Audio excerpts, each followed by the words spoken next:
Nah, ini yang menarik nih. Yang sebenarnya gue penasaran dari tadi. Bukan program lu yang udah jalanin tadi gitu, yang udah di semester 2, tapi program yang akan lu jalanin. Nih, spill sedikit. Lu mau ke negara mana besok?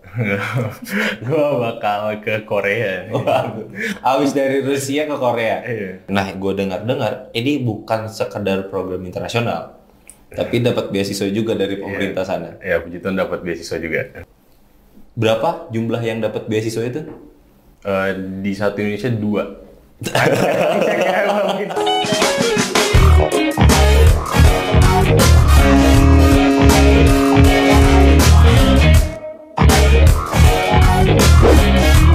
Ladies and gentlemen, portal ready to take off. Selamat datang di Portal, podcastnya anak transportasi dan logistik. Oke, balik lagi sama gue Uta yang udah lama nggak muncul di kanal YouTube kalian karena saya sakit habis kecelakaan dan sekarang ada lagi tugas. Nah, jadi hari ini gue sama temen gue yang keren banget yang baru mau masuk semester 4 tapi udah goal 2 program internasional. Puji Tuhan. Oke, Jer, lo kenalin nama sendiri deh.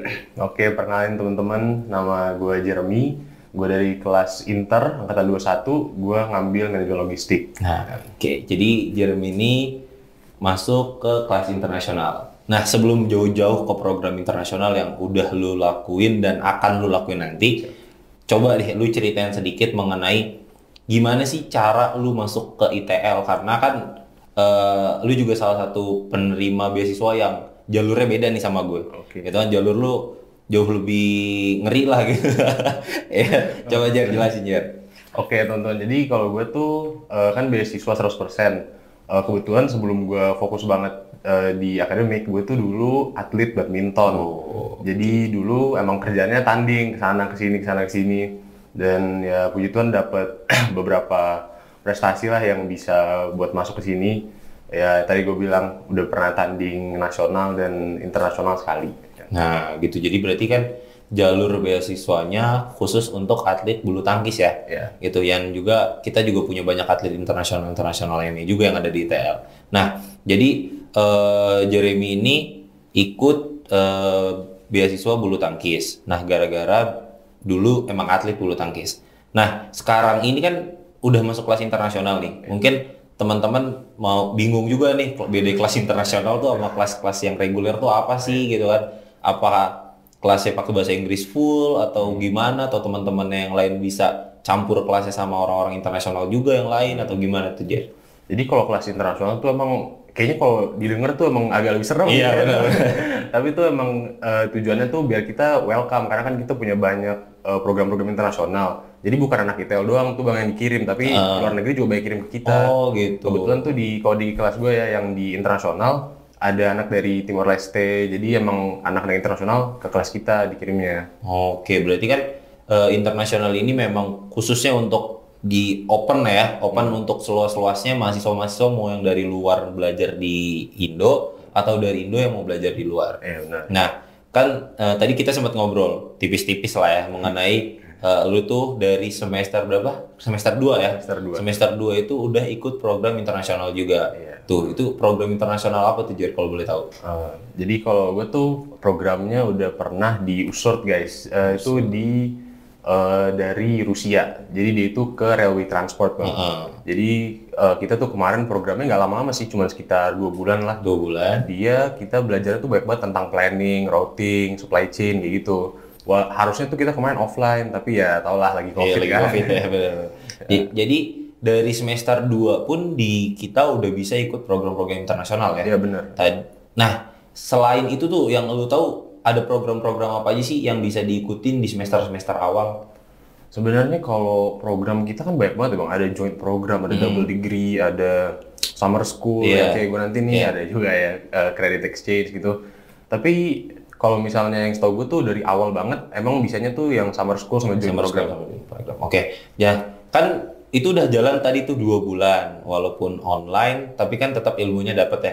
Nah itu tuh outputnya apa sih, entah gelar kah, entah Kayak misalkan sertifikasi kah atau kayak gimana tuh coba? Nah kemarin tuh sebenarnya gue senang banget sih karena di semester 2 udah bisa dapet sertifikasi dari university luar negeri. Jadi itu gue bangga juga sebenarnya bisa di semester 2 dapet kayak gitu. Iyalah parah karena memang gue sendiri kan gue reguler ya bukan internasional karena menurut gue internasional ini terlalu ngambis lah buat gue yang Wah, males-malesan. coba dulu dong, jangan gitu. Jadi pas udah ngeliat internasional enggak pilih reguler aja gitu kan. Nah jadi memang kalau seperti itu kan tadi apa dapat sertifikasi ya, sertifikat dari kampus di luarnya gitu. Berarti kan lu menjadi mahasiswa di luar selama 2 bulan. Iya. Gitu. Nah, pengalaman apa aja tuh yang lu dapetin di situ entah wah, ternyata belajar sama orang-orang di sana tuh jauh lebih pinter loh sama orang-orang Indo atau ternyata ada juga loh orang-orang sana yang sama malesnya sama orang-orang Indo. Coba deh lu ceritain. Jadi tuh kemarin ya guys, kalau misalnya dari sisi belajarnya emang mungkin problemnya itu kalau misalnya dari bahasa Inggris ya, karena mereka juga ngomong bahasa Inggris yang full, benar-benar full banget ya. Karena itu kan di kelas itu anak kita sama anak-anak Rusia juga, jadi Inggris lah yang bisa dua-duanya kan. Kadang-kadang memang ada yang Inggrisnya masih agak broken, kita susah ngertinya kan. Tapi selain dari itu yang bagusnya tuh emang diskusinya bagus banget bang. Jadi kita tuh ada sama dosen kemarin, dia tuh sempat jadi head of Transjakarta. Jadi kan kita untuk belajar routing ya dari mana lagi lebih bagus betul, gitu betul. kan. Berarti diskusinya memang open diskusi gitu ya, mau sama mahasiswa atau mahasiswa sama dosen dan mungkin ada perbedaan yang lumayan besar nggak sih dari sistem pendidikan di Indonesia yang udah lu dapetin di ITL sama sistem yang lu rasain pada saat lu online di yang semester 2 tadi? Nah kalau yang tadi itu sebenarnya ITL juga gue kaget sih pas awal-awal karena dia itu open for discussion banget. Jadi dosen-dosennya tuh banyak emang yang mau ngajak kita ngobrol, mau kita pertanyaan apapun mereka tuh nggak mati pertanyaan gitu. Jadi kita nanya apapun mungkin ya bisa dibilang agak bodoh tapi mereka masih mau jawab gitu, masih sampai kita jelas banget. Dan pembelajarannya mirip di sana. Jadi kita nggak terlalu shock banget lah. Oh berarti ya kelas internasional di ITL juga udah menerapkan sistem pembelajaran yang internasional juga gitu kan. Nah, ini yang menarik nih. Yang sebenarnya gue penasaran dari tadi, bukan program lo yang udah jalanin tadi gitu, yang udah di semester 2, tapi program yang akan lo jalanin. Nih, spill sedikit. Lu mau ke negara mana besok? Gue bakal ke Korea. Abis dari Rusia ke Korea. Iya. Ke Korea berapa lama tuh? Nanti bakal 1 semester bang. 1 semester. Berarti kalau itu sama pertukaran pelajar juga. Iya, pertukaran pelajar. Pertukaran pelajar. Nah, gue dengar ini bukan sekedar program internasional, tapi dapat beasiswa juga dari pemerintah sana. Iya, puji Tuhan dapat beasiswa juga. Memang JRB. Nah, tadi sempat ngobrol. Berapa jumlah yang dapat beasiswa itu? Di satu Indonesia 2. Mungkin salah nih. Tapi 2. Berarti kan lu kalau nggak yang pertama di Indonesia, kalau nggak yang kedua yang dapat beasiswa itu. Iya, di tahun 2023. Di tahun 2023. Iya. Tahu kisaran jumlah pendaftar program beasiswa dari pemerintah itu nggak? Waduh, nggak tahu dong. Tapi ya pasti di atas ribuan kan. Kalau nyampe 10.000 gue nggak tahu juga. Aduh, berarti keren banget loh. Sumpah lu keren banget. Jadi kan besok ke Korea. Yes. Nah, Korea itu di universitas mana tuh? Di Universitas Inha bang. Inha. Ngambil program Itu kan kita exchange. exchange. Nah, tadi sempat dibahas dikit mengenai bisa alih apa? Oh, cross major. Cross major. Nah, jadi kalau di Inha tuh yang menariknya itu kan kita di sini kan logistik ya. Tapi di sana dia tuh banyak banget. Inha dia tuh komplit banget. Ada hukum, medicine, engineering juga dia ada. Jadi kita bisa ngambil yang lain untuk kita tuh kayak lebih ngerti lagi lah aspek-aspek lain kan dari bisnis ini. Kalau kita misalnya mau ngambil medicine ya, walaupun gak nyambung, bisa aja. Tapi emang harus izin lah ke dosen-dosen di sana. Tapi bisa gitu. Bisa berarti ya. Nah, berarti kan kalau kayak gitu peluang kita buat belajar jauh lebih banyak, lebih besar juga tuh ya. Bener. Nah, di sana nanti ngambil pembelajarannya, mata kuliahnya apa aja? Apa sama juga sama di sini atau beda juga gimana tuh? Oh, kalau di sana sih nanti bakal ngambil logistik, ngambil 2 ya kan, supply chain yang pasti, sama ada tentang decision making karena itu menarik banget sih. Dia itu juga ada implementasinya dari sisi coding sama IT. Kan gue pengen belajar juga Habis itu dari bahasa Korea gue ngambil satu course juga karena pengen biar lebih enak ya. Habis itu kewajiban juga guys. Biar pulang-pulang ke Indonesia bisa main sinetron Korea gitu ya. Amin. Dipanggilnya opa gitu. Terus satu lagi tadi? Satu lagi bakal ngambil tentang ekonomi. Ekonomi. Wah, cocok memang logistik, ekonomi. Nah itu dia. Combo deh. Itu yang lagi dibutuhin sekarang soalnya. Nah, gue anak transportasi coba mikirin gimana caranya logistiknya sampai. Gitu. Buat ekonominya dan lain-lain gue silakan tuh ke logistik tuh kan. Nah, berarti kan besok jalan ke Korea selama 1 semester. Ambil 4 apa ya jatuhnya 4 pembelajaran tadi. Nah, lu tuh berekspektasi seperti apa sih lu bisa belajar? Maksudnya lu bakal dapat apa aja sih di sana gitu loh. Ekspektasi lu apa aja dan kenapa lu tuh bisa ekspektasi tadi tuh kenapa bisa memperkuat lu sampai lu bisa memilih Korea buat jadi tempat tujuan lu gitu. Kalau misalnya sebenarnya yang pas dapat scholarship ini GKS gue tuh sempet agak ragu juga karena yang dibilang itu ada requirement kita tuh harus ada kayak mungkin mengabdi lah gitu ya. Jadi kayak ada tugas kita juga karena kita dapat scholarship kan. Betul. Tapi pas gue lihat-lihat kayaknya itu justru jadi blessing gitu loh Bang. Karena kita nanti bakal punya kerjaan-kerjaan yang misalnya kita harus belajar bahasa Korea yang gue bilang kan. Kalau misalnya nggak ada dorongan mungkin gue juga nggak jadi termotivasi ya. Bener ya. Terus. Habis itu juga dia itu INHA punya program internasional itu sama banyak banget negara. Jadi nanti kan gue bakal tinggal di dorm ya. Jadi gue tuh nanti ada kesempatan juga tuh bener-bener kayak expose banget lah sama kayak murid-murid dari luar negeri gitu, bukan dari Indonesia doang. Ini Pak Jerome Pauline versi TL. Iya, punyanya kan Jerome Pauline juga Indonesia. Dia versi Jepang, ini versi Korea nih kayaknya nih. Amin. Berarti doain semoga jadi content creator juga. Subscribe guys. Nanti linknya di sini nih kalau udah muncul. Editor tolong ya. Nah, berarti kan di sana itu memang pengen jatuh menantang diri lah ya, masih muda, jadi termotivasi buat sekolah di sana. Selain itu juga bentar. Selain itu juga lu juga bisa dapat teman-teman kan tadi, nge-explore lah pokoknya. Kalau dari yang program-program INHA ini lu bisa ketemu teman-teman banyak, ngegali relasi yang banyak juga gitu kan. Nah, caranya gimana sih itu ikut program itu? Untuk GKS atau INHA-nya nih? Nah, kita coba ulik dulu kan. Memang di ITL sendiri juga punya program khusus ke INHA. Yes. Gitu kan, berarti lu masuk ke bagian situ, tapi lu bisa meng-apply beasiswa dari GKS-nya gitu. Jadi lu coba jelasin dari si INHA-nya dulu, baru ke GKS. Jadi kalau misalnya teman-teman yang di ITL yang udah pernah ke kampus, itu pas baru ke lobby itu udah bisa lihat kan paling tuh, gede, paling gede. Itu bukan main-main guys, itu bener-bener semua itu kampus beneran. Jadi kalau misalnya ngelihat, itu lu bisa ke sana. Jadi ya lebih pay attention lah ya kan. Yeah. Kemarin juga karena gue emang udah tertarik banget sama Korea. Okay. Habis itu kalau misalnya kita search tuh di Google scholarship Korea, GKS itu pertama memang paling atas deh. Jadi kalau misalnya kita search ya nggak mungkin bisa miss lah. Pas gue kalau misalnya dari sistemnya itu dia itu mirip kayak LPDP, jadi kita harus ada letter of admission-nya udah diterima dulu sama INHA-nya. Kebetulan kan ITL udah punya MOU kan, iya, betul. jadi dari segi situ tuh udah kebantu banget lah sama program ITL.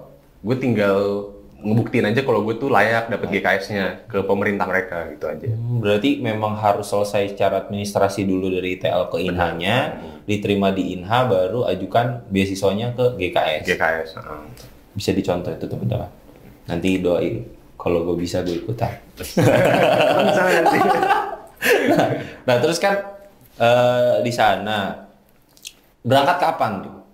Bahwa bakal berangkat kurang dari 2 minggu lagi. Kurang dari 2 minggu lagi. Karena yang gue tahu nih ITL bakal ngeberangkatin mahasiswanya ke berbagai negara nih di bulan-bulan ini. Ya kan? Kemana aja ya? Ke Korea, Malaysia, Cina. Ya. Ada lagi Pak? Baru itu ya? Berarti mungkin bulan depan berangkat lagi kan? Iya. Itu kan keren-keren banget itu teman-teman gue pada mau ke Cina. Ada yang berduaan bucinnya ke Cina. Ke Cina Pak. Ada, biasanya ceweknya keterima, cowoknya ikutan daftar, keterima juga, udah jalan dua-duanya, ya kan? Saya pengen Belgia tuh pas 2 nanti, doain ya. Nah, jadi kan program-program itu ya kita doakan semoga Jeremy lancar lah di sana. Amin. Ya. Thank you. Nah, gue mau nanya sedikit nih daripada nanti gue kaget ya kan, kayak lu tiba-tiba kemarin udah dapat ilmu dari Rusia, sekarang mau jalan ke Korea. Nah, lu bisa spill nggak sih? Lu abis dari Korea tuh mau kemana lagi rencana lu? Kalau gue sih emang kerjanya tuh nyari beasiswa terus ya. Itu juga tuh tips kalau bang, pokoknya selalu apply terus ke beasiswa terus deh. ya. Keterima nggak keterima mah nanti aja. Nanti aja udah. Tapi gitu bang, kalau misalnya dari Italia sendiri kan udah ngebuka jalan tuh Eropa ada, ke Asia juga banyak Iya. banget partnernya sebenarnya, kan tadi Cina sama Malaysia.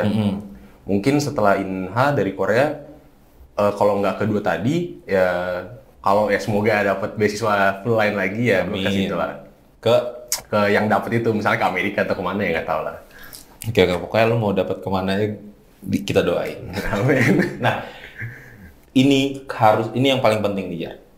Lu harus kasih tips and tricks ke mahasiswa-mahasiswa yang semesteran, ya mau seangkatan sama kita lah atau di bawah kita atau bahkan calon-calon mahasiswa baru. Gimana sih caranya lu bisa jadi mahasiswa yang konsisten dalam akademiknya, terus juga bisa ya kuliah di luar negeri terus-terusan? Oke, kalau misalnya mau keluar negeri itu yang paling penting yang kita gue bilang, kan kita tuh di lobby udah ada semua nama-nama tuh, nama-nama kuliah. Research aja satu-satu. Kalau misalnya emang nanti ketemu, pasti nanti ketemu sih satu yang bener-bener pas. Habis itu research lagi perlunya apa ya kan. Misalnya nanti kalau yang di Cina tuh temen gue bang, dia ada emang belajarnya make bahasa Cina. Bahasa Cina. Nah kalau misalnya udah ketemu kayak gitu kan ya dari sekarang belajarnya. Kalau misalnya gue kan bahasa Inggris ya nanti di sana. Jadi make sure udah ketemu dulu, cari tahu tuh requirement-nya apaan. Habis itu jangan di-delay deh, soalnya beneran gue aja yang kemarin baru maba bang, kayaknya sekarang udah semester 4 bang. Iya, gila kan? Nah, dia manggil gue bang, padahal kita Oh satu iya, angkatan. Gitu. Gue juga baru kemarin ngerasa melek, wah gue udah di kampus gitu kan. Sekarang udah semester 4 gitu kan. Lu udah ke Korea, udah ke Rusia, gue masih di sini gitu. Itu pelanggaran ya namanya. Itu pelanggaran. Pak, kita nge-podcast kali-kali di Cina gitu kan. Di Korea kayaknya asik gitu kan. Bisa di Rusia. Iya, boleh. Terus apa lagi tips-tipsnya? Kalau misalnya untuk tadi ya biar konsisten Iya. akademiknya ya. Kayaknya yang paling penting tuh datang ke kelas aja deh beneran. Jadi jangan pernah absen. Kalau misalnya sekali absen tuh ada matkul kan bang yang bang lagi sorry. Emang muka gue kelihatan tuh aja. Itu kalau misalnya ada kan matkul tuh yang sekali nggak datang aja udah Iya. lost, udah satu semester hilang lah. Jadi yang penting datang aja lah. Datang, nyatet-nyatet, dengerin dosennya ada. yang datang nyatet dengerin dosennya begini, apalagi kalau dia ngambis gitu kan. Terus apalagi triks-triksnya atau ya lu ya jangan deh, lu nggak usah pusing-pusing lah ngerjain tugas, yang penting tugasnya kelar gitu kan. Oke. Kalau misalnya tips lain tuh kan tadi gue udah ngomong sih requirement ya. Iya. Tapi bener-bener tuh paling penting sebenarnya bahasa Inggris menurut gue ya. Karena bahasa Inggris tuh kayak ke Malaysia, Korea, nanti kalau misalnya mau ke Eropa juga, emang kebanyakan tuh pengantarnya bahasa Inggris. Jadi kalau bisa tuh IELTS sama TOEFL ya. Kalau IELTS mungkin kayak perlu 6,5. Iya. Make sure aja gitu dari semester awal udah bisa kena lah minimalnya, atau enggak biar nanti ngelebihin terus gitu. Oh, berarti memang disesuaikan aja sama kebutuhan di kampus internasional ya lah ya. Bener. Oke teman-teman, jadi begitu aja nih dari Jeremy, sang yang nggak pernah betah di kampus. Semester 2 ke Rusia, semester depan ke Korea gitu kan. Jadi kita harus contoh Jeremy, kita nggak boleh betah-betah di kampus, ayo keluar negeri gitu kan. Sama kayak slogan ITL soalnya kan, bisa kuliah di luar negeri. Iya. Gimana ya? Udah Jer, jadi terima kasih udah nemenin gua hari ini gitu kan. Nah sekarang gua mau ngasih tantangan sama lu ngomong ke kamera, ajak teman-teman buat nontonin Portal terus, sama buat main ke ITL. Oke, teman-teman yang camaba nih kayaknya nih yang paling penting ya. Tolong guys ya kan, datanglah ke ITL, kita tuh punya tim yang bisa langsung ngasih tunjuk kampusnya, karena fasilitasnya juga keren banget deh, beneran. Habis itu kalau misalnya interested sama ITL dan misalnya tinggal di luar Jabodetabek, selalu pantau aja YouTube channel kita ya. Iya. YouTube channel, Instagram, terus apalagi Twitter, Facebook, TikTok, semuanya kita. Gila. Gitu. Oke. Jadi teman-teman udah dulu kita ngobrolnya berdua karena gue berdua sama Jeremy mau main biliar di lantai 5. Udah ya, oke. Thank you teman-teman, jangan lupa like. Apa Jer lanjut?